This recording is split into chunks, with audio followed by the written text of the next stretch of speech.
बिस्मिल्लाहिर्रहमानिर्रहीम। व्यूवर्स, आप देख रहे हैं views with news to you. उम्मीद है आप सब खैरियत से होंगे।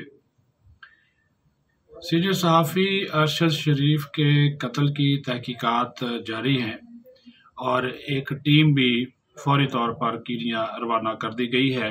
इन्वेस्टिगेशन टीम थी, उसमें IB और FIA के अफसरान जो हैं वो शामिल है। पहले इसमें ISI का भी एक नुमाइंदा शामिल किया गया था, लेकिन बाद में जो है वो उनका नाम जो है वो उसमें शामिल नहीं किया गया।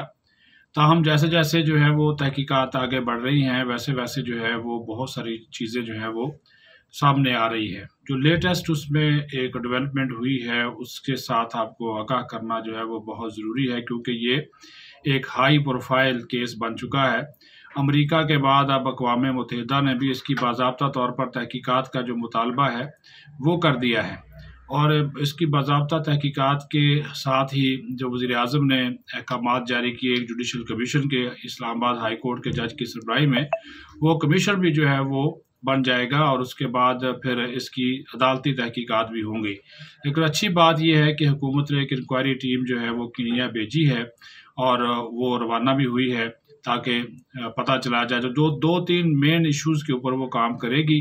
सबसे पहली बात तो ये थी कि दुबई से कीनिया जो है वो अरशद शरीफ को किसने बुलाया, वो किसके पास ठहरा था, कौन कौन से लोग थे। लेकिन कीनियन जो मीडिया है उस हवाले से जो चीज़ें कर रहा है वो अपने आप को शायद बचाने की कोशिश कर रहे हैं, क्योंकि पुलिस ने तो उस सारे मुद्दे को जो है वो अपने सर लिया। लेकिन अब जब पुलिस को ये पता चला है कि ये इंटरनेशनल हाई प्रोफाइल केस बन चुका है, तो कीनियन पुलिस भी लगता है कि पाकिस्तानी पुलिस की तरह ही है कि अब उन्होंने इसका सारे का सारी जो ज़िम्मेदारी है वो अरशद शरीफ के ऊपर ही डालने की कोशिश जो है वो शुरू कर दी हैं। और जो नई कीनियन पुलिस रिपोर्ट आई है उसमें ये इन्होंने ऐसी घटियापन का मुजाहरा किया है, मैं तो इसको घटियापन ही बोलूँगा, कीनियन पुलिस ने, कि ये कहा है कि अरशद शरीफ की कार से पुलिस पर फायरिंग की गई है। अगर कार से पुलिस पर फायरिंग की गई है तो आपने जो पहला बयान जारी किया था उसमें आपने ये एक्सेप्ट क्यों किया था कि मिस जो आइडेंटिटी है, यानी कि पहचान में गलती, शनाख्त में गलती की वजह से हमने फायर किया। आज आप कह रहे हैं कि जी उनकी कार से फायरिंग की गई और उसके बाद फिर हमने इनको जो है वो जवाबी फायरिंग में जो है वो इनको हलाक किया है। तो पहले आपका कुछ और स्टेटमेंट है, ये अपने आप को बचाने की कीनियन पुलिस जो है वो कोशिश कर रही है। और कीनिया का जो मीडिया है वो नई पुलिस रिपोर्ट वो भी सामने लेकर आया है, जिसमें ये इल्ज़ाम लगाया गया कि रोके जाने पर कार से जो GSU ऑफिसर पर फायरिंग जो है वो की गई है। और जो कीनियन मीडिया है उसके मुताबिक GSU ऑफिसर पर फायरिंग से एक कांस्टेबल ज़ख्मी हुआ है, जिसके बाद फिर जवाबी फायरिंग की गई। भाई अगर ज़ख्मी हुआ तो वो किधर है, उसका जवाब बयान किधर है, और उसके बाद असला कौन सा था, अगर अरशद शरीफ ने फायर किया है या ड्राइवर ने फायर किया जो उसके साथ उसका साथी बैठा था, तो वो किधर है। ये इस किस्म के बूंदे इल्ज़ामात की कीनियन पुलिस जो है वो लगा रही, सिर्फ और सिर्फ के हक़ाइक़ से जो है वो बिल्कुल उससे नज़रें चुराई जा सके, हक़ाइक़ को मसख़ किया जा सके।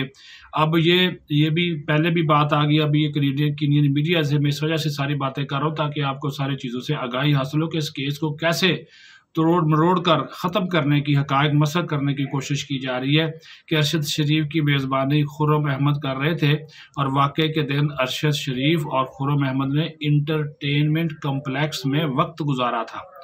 ये नैरोबी से कुछ दूर कामुकोरू में वाक़े इंटरटेनमेंट कम्प्लेक्स है, उसमें शूटिंग रेंज भी थी। ये शूटिंग रेंज निशानाबाजी के शौकीन पाकिस्तानियों में मकबूल है। 23 अक्टूबर को दर्ज की गई पुलिस रिपोर्ट के मुताबिक अरशद शरीफ की कार पर रोड ब्लॉक होने की खिलाफ वर्जी पर फायरिंग हुई। जिस कार की चोरी की इतला पर रोड ब्लॉक किया गया था वो और अरशद शरीफ की कार की कंपनी मुख्तलिफ थी। कैनेडियन मीडिया ने यह भी सवाल उठाया, देखे ना वो खुद सवालात उठा रहे हैं। कीनियन मीडिया जो है वो खुद सवालात उठा रहा है कि पुलिस ने ऑफिसर पर फायरिंग के बावजूद अरशद शरीफ की कार का ताक़ुब क्यों नहीं किया। नंबर 1 सवाल। नंबर 2 वो सवाल है कि ये इससे पहले मगाडी पुलिस की रिपोर्ट में जो कहा गया था कि अरशद शरीफ की कार को ना रोके जाने पर फायरिंग की गई है, तो वो फिर क्या था कि अगर उन्होंने नहीं रोकी थी, अब आप कह रहे हैं कि ऑफिसर पर फायरिंग की है तो उसका ताक़ुब क्यों नहीं किया। पुलिस के मुताबिक फायरिंग की आवाज़ सुनकर खुर्रम अहमद ने 26 किलोमीटर दूर टंगा में मुकीम पाकिस्तानी है एक वहाँ पे निसार अहमद, उनको फ़ोन किया और खुर्रम अहमद को गाड़ी अपने घर की तरफ लाने का कहा। उस शख्स ने यानी कि निसार अहमद ने कहा, जब ये फायरिंग हो गई उसमें ज़ख्मी पड़े हुए हैं अरशद शरीफ साहब, और ये भी कह रहा है कि पुलिस के मुताबिक जब गाड़ी निसार अहमद के घर पहुंची तो उस वक्त तक अरशद शरीफ इंतकाल कर चुके थे। ये चीज़ें जो है ये सारी की सारी इन्वेस्टिगेट होनी चाहिए, केस को बिगाड़ना नहीं चाहिए, केस की सही इन्वेस्टिगेशन हो, थॉरो इन्वेस्टिगेशन हो, मुकम्मल हो और इंसाफ के तमाम तकाज़े पूरे हों।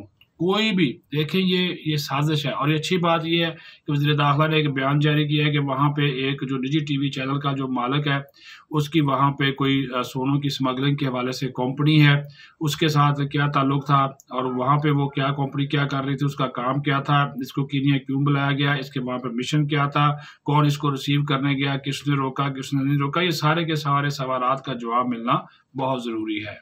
बहुत शुक्रिया।